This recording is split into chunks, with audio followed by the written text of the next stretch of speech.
は海賊王になる男だ。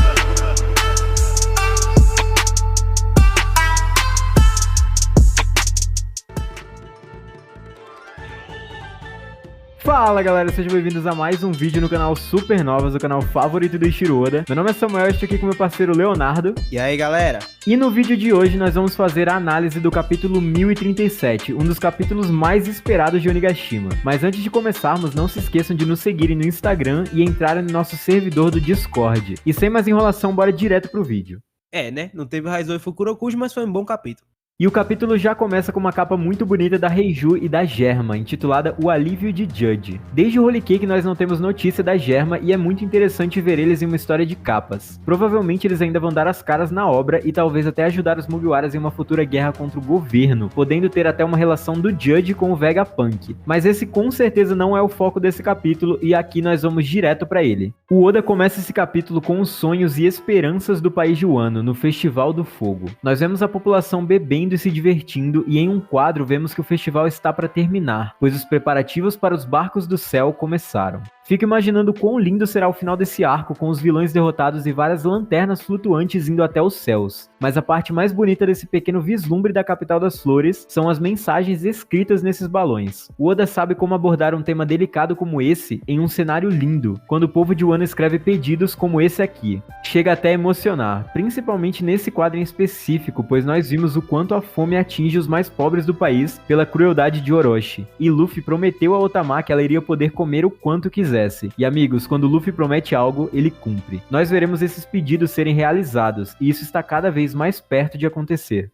E depois desse início sensacional e muito emocionante, voltamos à luta mais aguardada de Onigashima, que é Luffy vs Kaido. E como a gente sabe, o Oda gosta de botar humor nas lutas, mesmo elas sendo extremamente importantes como essa. Assim como a gente viu em Zoro vs King, por exemplo. E nessa cena eu fiquei até preocupado, porque em Onigashima teve muitos personagens que ficaram parados por muito tempo. O King é um grande exemplo, a gente até chamava ele de poste aqui no começo do canal. E eu fiquei pensando, caramba, o Oda vai parar a luta de novo para o Luffy ficar confraternizando com o Kaido agora. Mas ainda bem que isso não acontece. Então o Luffy fala sobre como isso seria uma desculpa pra derrota do Kaido, mas ele não quer isso. Só que o Kaido responde que não fica mais fraco se ele tá bêbado. E a gente vê no decorrer do capítulo quanto isso é verdade. A luta recomeça, Kaido desvia dos golpes do Luffy rindo e o acerta com seu kanabo afundando o Luffy no chão. Depois disso, o Kaido passa por várias fases da bebida e todas elas são muito engraçadas e deixam a luta com o Luffy um pouco mais interessante. E é até legal porque o Kaido era um vilão que ele não tinha muito carisma assim. Ele era só como um valentão, um cara muito forte que o Luffy precisava derrubar. E agora ele tá tendo mais humor, ele tá tendo mais carisma e eu acho isso muito legal, porque eu senti que faltava muito isso no personagem.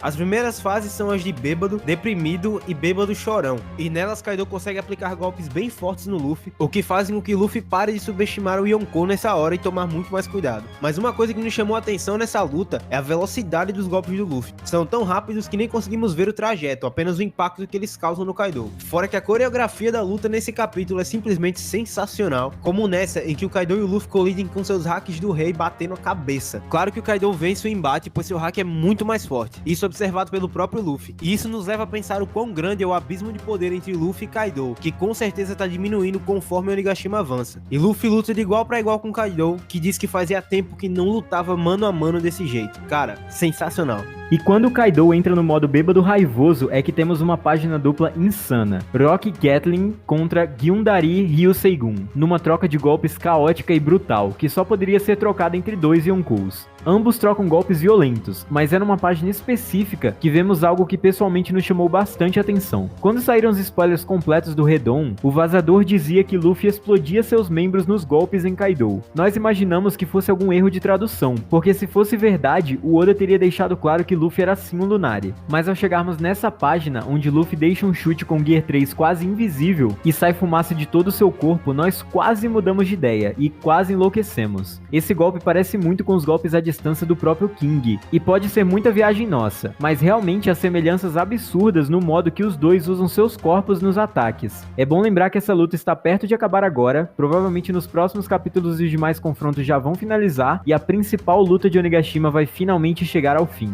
Raizou vs Fukurokujo. E uma coisa que é muito legal ressaltar nessa batalha, que tá me deixando muito hypado e que revela muito sobre como o Oda é sutil na forma como ele faz as lutas de One Piece, e que é algo até que a gente já tinha comentado aqui antes no canal, é como Kaido e Luffy são duas faces de uma mesma moeda. Tanto ele quanto o Luffy amam a emoção da batalha, e isso é bem claro. Como já tínhamos comentado em outros vídeos, a diferença entre eles é que o Luffy luta pelas pessoas. Numa batalha, o que importa é por quem ele tá lutando. Já o Kaido é completamente diferente. O Kaido só quer lutar por ele próprio. A gente vê isso no capítulo 1000, quando o Luffy dá o primeiro ataque que faz dano verdadeiro no Kaido, quando o Luffy, uma página atrás, se lembra de todas as pessoas da aliança e do povo de Wano antes de acertar finalmente o Kaido. E já o Kaido, quando olha pro Luffy, só vê os antigos inimigos dele, ou seja, ele só pensa na batalha e só pensa no quão forte o Luffy poderia ser naquele momento. Porém, uma coisa que sempre me chamou a atenção é a forma como os 4 Yonkou representam cada um traço do Luffy e do próprio Joy Boy. A Big Mom é o instinto pela comida, porém ela é egoísta, ela não é como o Luffy, que quer que todos comam. O Luffy quer fazer um grande banquete para todas as raças e todas as pessoas do mundo, mas para que elas sejam tão livres quanto ele. Já a Big Mom, apenas por egoísmo e benefício próprio. O Shanks representa o espírito livre do Luffy e a alegria dele, e isso fica bem claro. O Barba Negra com certeza é o contraponto ao título de Rei dos Piratas do Luffy, e é muito interessante notar que o Luffy nunca disse que seria Rei dos Piratas pro Barba Negra. Ou seja, o Barba Negra pode ser aquele que vai de conflito direto com o sonho oculto do Luffy dito pelo Ace. E se o Barba Negra quer dominar o mundo inteiro como foi o Zebek no passado, obviamente o sonho do Luffy é trazer liberdade pro mundo todo. E por fim, o Kaido é o espírito de guerreiro, o espírito da batalha do Luffy e do próprio Joy Boy possivelmente. E por isso que essa luta é muito interessante, porque o próprio Kaido sabe o que é ser o Joy Boy, e ele deve tentar reproduzir isso no próprio sake, que deve ser uma referência ao tal sake de Binks, um banquete que é promovido em um ano por ele. E nesse próprio capítulo ele chama o Luffy pra beber e pra tentar comemorar o Festival do Fogo que ele estragou. Ou seja, o Kaido tá tentando fazer um banquete falso em Onigashima pra tentar representar aquilo que é o Joy Boy, mas a gente sabe que o verdadeiro é o Luffy, e é por isso que isso torna essa batalha muito mais interessante, porque não é só o Luffy enfrentando um cara forte, um Yonkou que ele precisa derrubar, muito diferente do que acontece nos outros shonens. Aqui a gente tem muito mais profundidade nesses dois personagens. Mas o que deixou todo mundo louco desde que os primeiros spoilers desse capítulo saíram foram essas páginas finais. A cena corta para Mary Joyce. Eles estão falando sobre o desfecho da Guerra de Wano e como Nico Robin precisa ser capturada, quando vemos balões de falas entre um agente do governo e seu superior. Não pode ser uma sombra gigante? O que é? Não sei, seria uma ilha?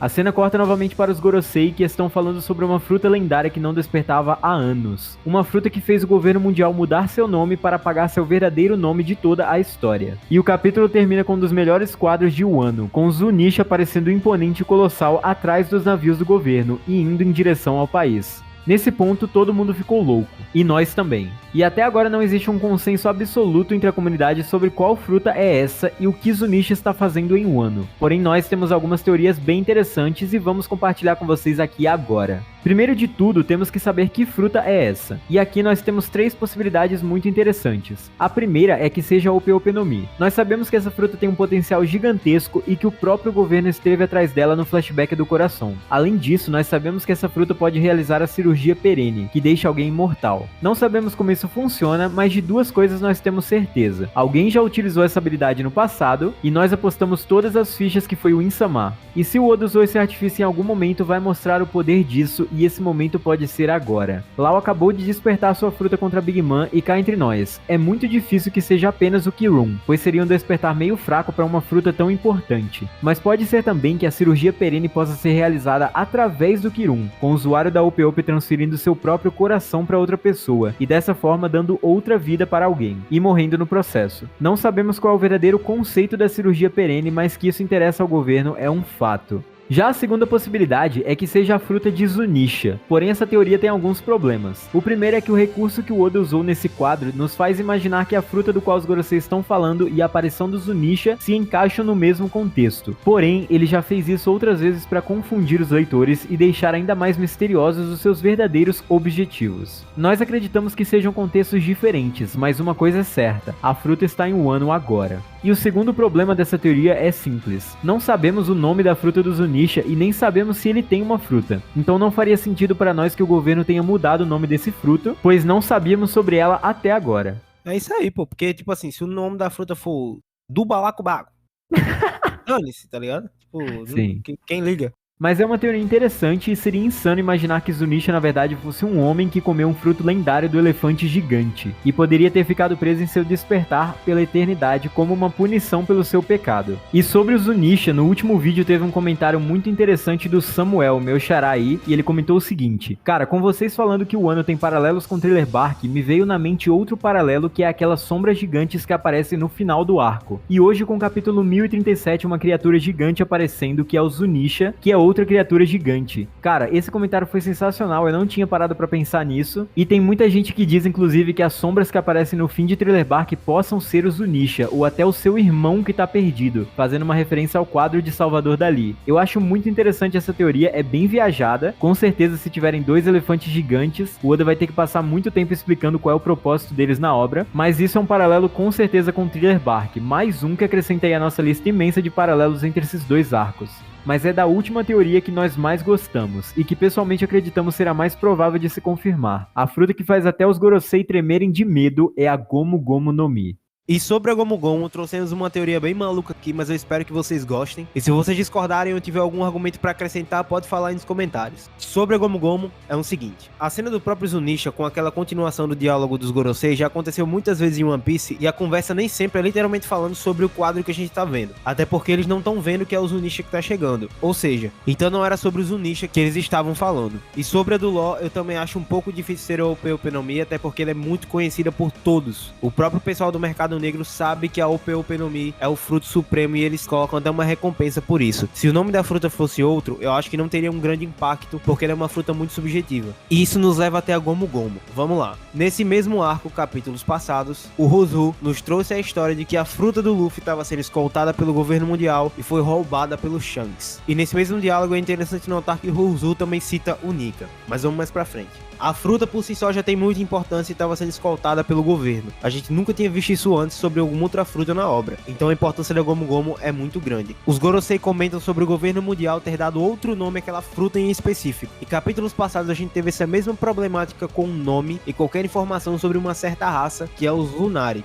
A informação sobre eles não podem vazar em hipótese nenhuma, e se vazar as pessoas ou têm que morrer ou levam essa informação para o governo mundial. E se a fruta estava em posse do governo, é óbvio que ela não poderia despertar em centenas de anos. Afinal, não havia nenhum usuário antes. Ela estava sendo mantida. E imagina se estava sendo mantida com um chapéu de palha. Uma coisa que eu fiquei pensando bastante é se a fruta do Luffy, na verdade, foi dada como Gomu Gomu, simplesmente para disfarçar que a fruta do Luffy pode ser a Hito Hito no Mi, modelo Lunari. E por quê? Vamos lá. O governo estava escoltando a fruta, então o nome dela deveria ser alterado caso alguém a comesse, para que qualquer informação sobre os Lunari continuasse em segredo e não vazasse. Eles mudaram o nome justamente por isso, só que o Shanks roubou o navio e o Luffy acidentalmente comeu o fruto. Por que a gente pensou isso? Primeiro, os Lunari se esticam, soltam fogo e tem muita resistência a todos os tipos de elementos. O próprio King se explode e não tem nenhum dano. O Luffy, por alguma razão, consegue emanar fogo dos seus ataques, mesmo que sem hack. Ou seja, não é a fricção da borracha com material mais duro. Obviamente ele consegue se esticar. E ele tem muita resistência a todos os tipos de ataques e de elementos que já atacaram o que ele já sofreu em uma batalha. O Luffy, obviamente, tem diversas referências ao Nika e ao Joy Boy, e ainda mais com seu pai e com seu avô, já que o Dragon parece um guerreiro como o Calgara e o Viper, e o Garp se parece bastante com o líder da tribo dos Shandians. Eles estão falando sobre o despertar do fruto, e é aí que entra a ideia pra mim. Se o despertar da Gomu Gomu no Mi tem a ver justamente com o fogo que o Luffy consegue usar.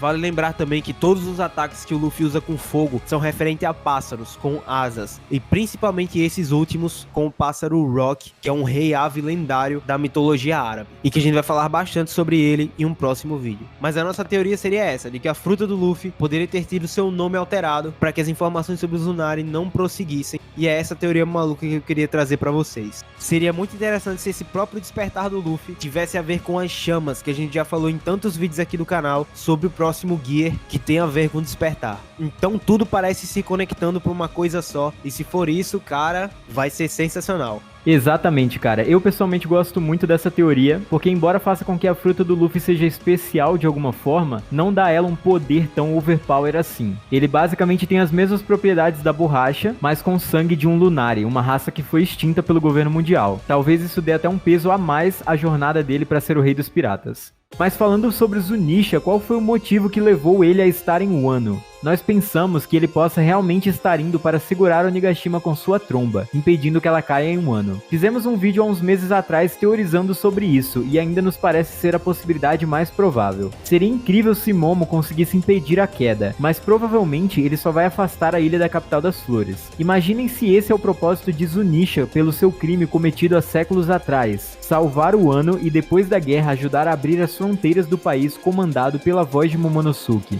E é por isso que Momo não poderia morrer. Ele é o único que pode dar a ordem ao elefante gigante, e Oden sabia disso, por isso escreveu em seu diário. Seria algo sensacional de se ver no fim de Wano, finalizando o arco de Zunisha, com talvez um flashback, quem sabe, agora que o personagem voltou a ser destaque. E vocês, o que acham? É hora de vermos o que vocês teorizam para os próximos capítulos. E é com isso que nós finalizamos esse vídeo, galera. Espero que vocês tenham gostado. Esse capítulo explodiu a cabeça de muita gente e infelizmente vamos ter uma pausa semana que vem. Então não teremos vídeo de capítulo, mas essa semana vai ser bem cheia. Já preparamos vários conteúdos pra vocês e vamos lançar ao longo da semana inteira. Comentem embaixo o que vocês acharam desse capítulo e o que vocês esperam para os próximos. Deixem seu like, se inscrevam no canal se vocês ainda não são inscritos. E não deixem de verificar os links na descrição das nossas redes sociais, o Discord e o Instagram. E é isso, galera. Valeu! Valeu!